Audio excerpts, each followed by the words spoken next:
Hello சைடெக் friends, இந்த வீடியோவில் நம்ம பார்க்க போகிறது என்னென்னா, இன்ட்ரெஸ்டிங்கான நபர்கள் யார். நம்ம நிறைய பேரை மீட் பண்ணுவோம், ஆனால் சில பேரை பார்க்கும்போது ரொம்ப ஒரு இன்ட்ரெஸ்டிங்கான பர்சன்ஸாக இருப்பாங்க. ஸோ அந்த மாதிரியான நபர்கள் யார் அப்படின்றத அவங்க செய்யக்கூடிய செயல்களை வச்சு ஒரு 9 விதமான பாயிண்ட்ஸை இந்த வீடியோ நான் விளக்கி சொல்ல போகிறேன். இந்த வீடியோ ஒரு எஜுகேஷன் பர்பஸ்க்காகவும் ஒரு அவேர்னஸ் பர்பஸ்க்காகவும் தான். ஸோ அதை மனசில் வச்சுங்க. நான் ராஜ்குமார், உளவியல் சிகிச்சையாளர், சைக்கலாஜிக்கல் டெக்னிக்ஸ் சைட்டிக் தமிழ் மூலமாக இந்த வீடியோ நான் உங்களுக்கு ஷேர் பண்ணிகிட்ருக்கேன். தொடர்ந்து நம்ம சைக்காலஜி சம்மந்தப்பட்ட நிறைய விஷயங்களை நம்ம அப்லோட் பண்ணிகிட்ருக்கோம். சரி, வாங்க வீடியோக்குள்ளே போகலாம். ஃபஸ்ட்டு விஷயம், இந்த இன்ட்ரெஸ்டிங்கான பர்சன் எப்படி இருப்பாங்க அப்படின்னாக்கா, நிச்சயமாக அவங்க சோம்பேறியாக இருக்க மாட்டாங்க. அவங்க சோம்பேறியாக இருக்கிறது அவங்களுக்கு பிடிக்காது. ரொம்ப துருதுருப்பாகவும் ஒரு செயலை செய்கிறதுல ரொம்ப வேகமாகவும் செய்யக்கூடிய ஒரு நபராக இருப்பாங்க. சோம்பேறியாக மட்டும் இருக்க மாட்டாங்க. இதுதான் முதல் விஷயம், இன்ட்ரெஸ்டிங்கான பர்சன்ஸ். ரெண்டாவது விஷயம் எப்படி இருப்பாங்கன்னா, எந்த விஷயம் செய்யறதுக்கு அவங்களுக்கு பயம் வருதோ அந்த விஷயத்தை செஞ்சு பார்க்கணுன்னு நினைப்பாங்க. ஐயோ அதை செய்யக்கூடாது, அதை செஞ்சால் பயம், ஓகே அப்படியா, சரி அப்போ நான் அதை செஞ்சு பார்க்குறேன் அப்படின்னு அதை செஞ்சு தான் பார்ப்போமே, முயற்சி தான் செஞ்சு பார்ப்போமே அப்படின்னு மற்றவங்க செய்ய பயப்படுற ஒரு விஷயத்த, இல்லை அவங்களுக்கே செய்யறதுக்கு தயக்கமோ பயமோ ஏற்படுற விஷயத்தை கூட அவங்க செஞ்சு பார்க்கணும்னு நினைப்பாங்க. இவங்க ஒரு இன்ட்ரெஸ்டிங்கான பர்சனாக இருக்கிறதுக்கு நிறைய வாய்ப்புகள் இருக்குது. மூணாவது விஷயம் பார்ப்போம். இவங்க எப்படி இருப்பாங்கன்னா, உலகத்தில் நடக்கிற ஒவ்வொரு சின்ன சின்ன விஷயத்துலையும் உற்று நோக்கக்கூடிய, கவனிக்கக்கூடிய ஒரு நபராக இருப்பாங்க. உலகத்தில் இருக்க அத்தனை விஷயங்களை பற்றியும் உங்களுக்கு தெரியும். அது நம்ம நியூஸ் சேனல்ஸ் இருக்குது, யூடியூப் இருக்குது, நியூஸ் பேப்பர்ஸ் இருக்குது, எவ்வளோ இருக்குது. ஆனால் எல்லோரும் நம்ம எல்லாத்தையும் கவனம் வச்சுக்கிறோமா, பார்க்குறோமானா இல்லை. ஆனால் இந்த நபர்கள் உலகத்தில் என்ன நடக்குது, ஏது நடக்குது, என்ன விஷயங்கள் போயிட்டுருக்கு அப்படின்றத ரொம்ப கவனம் வச்சு பார்க்கக்கூடிய ஒரு நபராக இருப்பாங்க.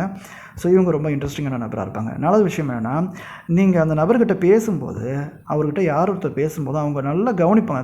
கண்ணு பார்த்து நேராக கவனித்து அவங்க என்ன சொல்கிறாங்க, என்ன ஃபீலிங்ஸ் இருக்காங்க, என்ன இமோஷன் இருக்காங்க, என்ன சொல்ல வராங்க, என்ன மேட்ரு சொல்கிறாங்க அப்படின்றத நல்லா கவனிக்கக்கூடிய ஒரு நபராக இருப்பாங்க. ஒரு தனிப்பட்ட நபரை கவனித்து அவங்கள புரிஞ்சிக்க முயற்சி பண்ணுற ஒரு நபராக இருப்பாங்க.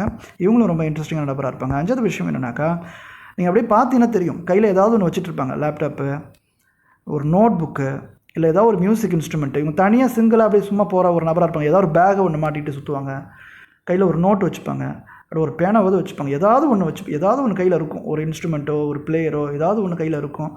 நல்ல ஒரு காதில் ஹெட்ஃபோன் மாட்டிகிட்டு இருக்கிற ஒரு நபராக, ஏதாவது ஒன்று தனி நபராக இருக்காமல் ஏதாவது ஒரு இன்ஸ்ட்ருமெண்ட்டை, ஒரு பொருளை சார்ந்து இருக்கிற ஒரு நபராகவே இருப்பாங்க. ஸோ இப்படிப்பட்ட நபர்கள் ரொம்ப இன்ட்ரெஸ்டிங்கான நபராக இருப்பாங்க. அவங்களுக்குள்ள நிறைய விஷயங்கள் ஓடும், நிறைய சிந்தனைகள் ஓடும். ஆறாவது விஷயம் பார்ப்போமா, இவங்க என்ன பண்ணுவாங்க, புது டிஸ்கவரிஸ் கொண்டு வருவாங்க. எப்படின்னா, புது ஐடியாஸை உருவாக்குவாங்க. புதுசாக ஏதாவது கண்டுபிடிச்சிட்டே இருப்பாங்க. எல்லாரும் செய்கிற விஷயத்தை இவங்க செஞ்சுட்டு இருக்க மாட்டாங்க. புதுசாக ஏதாவது ஒன்று பண்ணணும், எதையாவது ஒன்று உருவாக்கணும். புதுசான எல்லாரும் சொல்கிற ஐடியா மாதிரிலாம் இவர் சொல்கிற ஐடியா ரொம்ப புதுசாக இருக்கும். அந்த மீட்டிங்கில், ஆஃபீஸில் இவர் வந்து வித்தியாசமான ஒரு டாப்பிக்கை கொண்டு வருவார், வித்தியாசமான ஒரு ஆராய்ச்சி பண்ணுவார், வித்தியாசமாக ஒன்று உருவாக்கி கொண்டு வருவார். இது யாருமே பண்ணாத ஒன்றா இருக்கும்.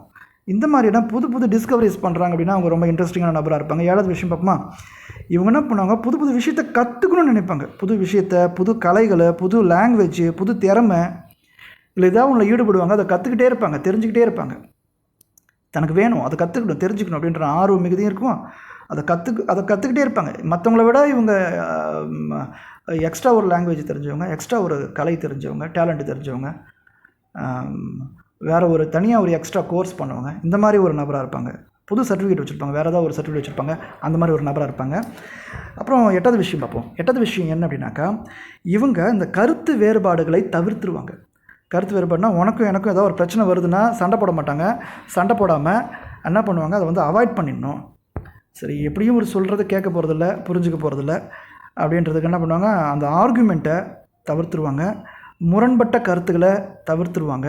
நான் தான் கரெக்டு, எனக்கு தான் சரி அப்படின்னு அதை நிரூபிக்கிறது, அதை ஆர்கியூ பண்ணி சண்டை போடுறது, இந்த மாதிரி விஷயம்லாம் வெட்டி வேலை அப்படின்னு சொல்லி விட்டுருவாங்க. ஒன்பதாவது விஷயம் என்ன பண்ணுவாங்கனாக்கா, தனக்குன்னு ஒரு லட்சியம், கோல் இருக்கும்ல, அதுக்காக ரொம்ப ஹார்ட் ஒர்க் பண்ணுவாங்க. அதை நோக்கி பயணிச்சுக்கிட்டே இருப்பாங்க. எத்தனை தடை வந்தாலும், எத்தனை ஃபெயிலியர்ஸ் வந்தாலும், எத்தனை அவமானப்பட்டாலும், எத்தனை பேர் தாழ்த்தினாலும், எத்தனை பேர் மட்டப்படுத்தினாலும், நோக்கம் என்னவோ அதை நோக்கி போய்கிட்டே இருப்பாங்க. எத்தனை முறை ஃபெயிலியர் ஆனாலும், எத்தனை முறை இது பண்ணாலும் அதை கடந்து போய்கிட்டு நடந்துக்கிட்டே இருப்பாங்க.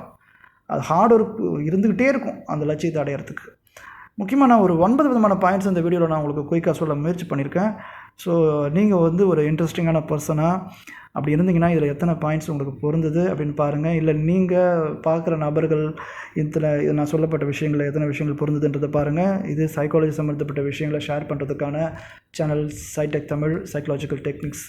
இந்த வீடியோ சேனலுக்கு புதிய இருந்தாக்கா நீங்கள் சப்ஸ்கிரைப் பண்ணி வச்சுங்க, பெல் பட்டன் கிளிக் பண்ணிங்க, எத்தனை பாயிண்ட்ஸ் பொருந்ததுன்றதை கமெண்ட் பாக்ஸில் கமெண்ட் பண்ணுங்கள், லைக் பண்ணி வச்சுக்கங்க. இதே மாதிரி இன்ட்ரெஸ்டிங்கான பர்சனுக்கு ஷேர் பண்ணுங்கள். நீங்கள் ஒரு இன்ட்ரெஸ்டிங்கான பர்சன்ன்றதை மற்றவங்களுக்கு தெரியப்படுத்துங்க இந்த வீடியோ மூலமாக. நான் இந்த வீடியோ நான் முடிச்சுக்கிறேன். தேங்க்யூ ஃபார் வாட்சிங். நன்றி.